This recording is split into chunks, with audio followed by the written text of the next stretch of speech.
చిన్ని చాలా ధైర్యవంతురాలు. తనకు జరిగిన అఘాయిత్యానికి చాలా మంది బాధితుల్లా ఏ ఆత్మహత్య చేసుకోకుండా ధైర్యంగా ముందడుగు వేసింది. దుర్మార్గుల్ని వదిలేయకుండా తగిన బుద్ధి చెప్పింది. అది ఎలాగో ఇప్పుడు చూద్దాం.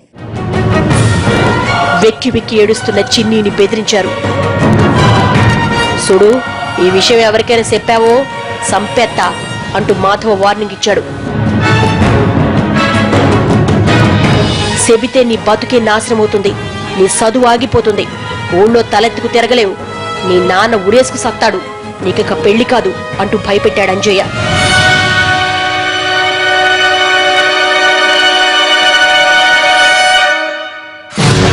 పిల్లా, పెద్దోళ్ల విషయాలు ఇలాగే ఉంటాయి, ఇదేం తప్పు కాదు, నేనెవరికి చెప్పనులే, నువ్వు చెప్పకు, నీ బతుకే బుగ్గిపాలవుద్ది, సరేనా అంటూ బుజ్జగించింది మైసమ్మ.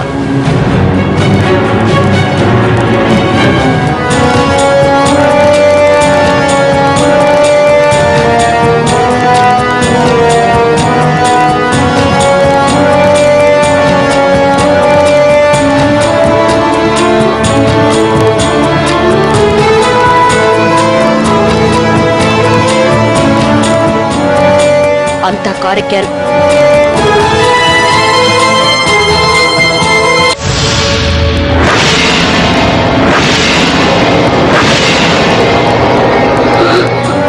దారి పొడవునా మాధవ చిన్నీతో అమానుషంగా ప్రవర్తిస్తూనే ఉన్నాడు.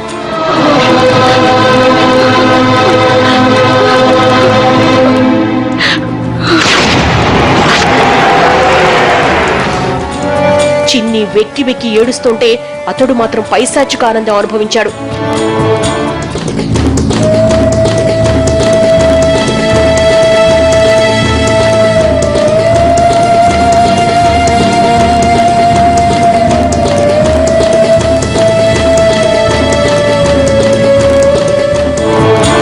కారు చిన్ని ఇంటికి కొద్ది దూరంలో ఆగింది.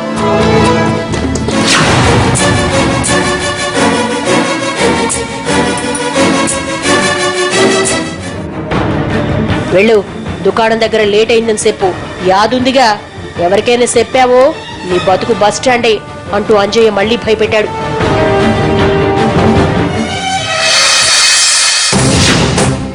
చిన్ని కంటి నిండా నీరు, గుండె నిండా బాధ.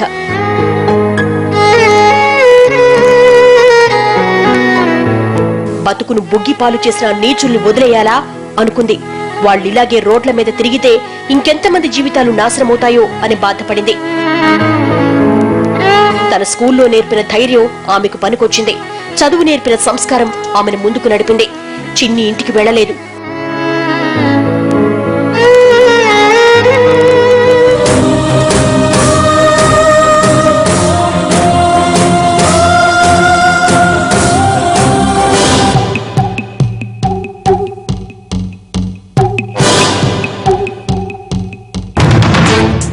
అటు నుంచి అట్టే మొయినాబాద్ పోలీస్ స్టేషన్కి వెళ్ళింది.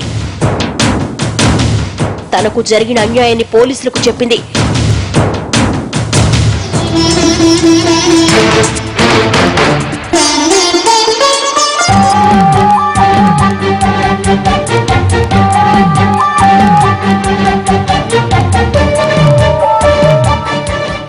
రాతపూర్వకంగా కంప్లైంట్ ఇచ్చింది. పోలీసులు షాక్ తో చూస్తూ ఉండిపోయారు. ఆమె ధైర్యానికి మెచ్చుకోకుండా ఉండలేకపోయారు. ఆమెకు ఎలాగైనా న్యాయం చేయాలని డిసైడ్ అయ్యారు.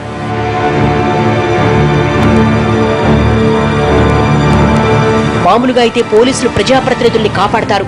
మాధవ్ కూడా అదే ధైర్యంతో ఉన్నాడు. అందుకే ఈ అకృత్యానికి తెగించాడు.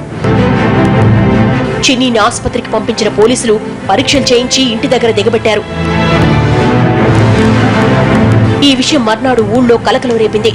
మాధవ, అంజయ్య ఊరొదిలి పారిపోయారు. మైసమ్మ ఊరి పొలిమేరం దాటేసింది. అయితే పోలీసులు తలుచుకున్నారు కాబట్టి నీచుల్ని పట్టుకోవడం పెద్ద కష్టమేమీ కాలేదు. హిమాయత్ నగర్ లోని ఓ ఇంట్లో తలదాచుకున్న ఇద్దరిని అరెస్టు చేశారు. తర్వాత మైసమ్మను కూడా అరెస్టు చేశారు. పోలీసులే కాదు, చిన్ని చేసిన పనిని మనం కూడా మెచ్చుకోవాల్సిందే. అలాంటి ధైర్యవంతురాలు ఊరికి ఒక్కరున్నా చాలు. ఏ దుర్మార్గులు అరాచకాలకు పాల్పడరు. పరువు పోతుందనో, ఎవరు ఏమంటారోనో భయపడుతూ సైలెంట్ అయిపోతే మృగాళ్ళు మరింత రెచ్చిపోతారు. మరింత మంది జీవితాల్ని చీకటి చేస్తారు. మాధవ లాంటి నీచులకు బుద్ధి చెబితేనే మిగతా వాళ్లకు అలాంటి దురాలోచనలు రాకుండా ఉంటాయి. అలా జరగాలంటే బాధితులు ధైర్యంగా ముందుకు రావాలి, దుర్మార్గుల్ని చట్టానికి పట్టించాలి. ఇది ఇవాల్టి క్రైమ్ ఫ్యాక్టర్.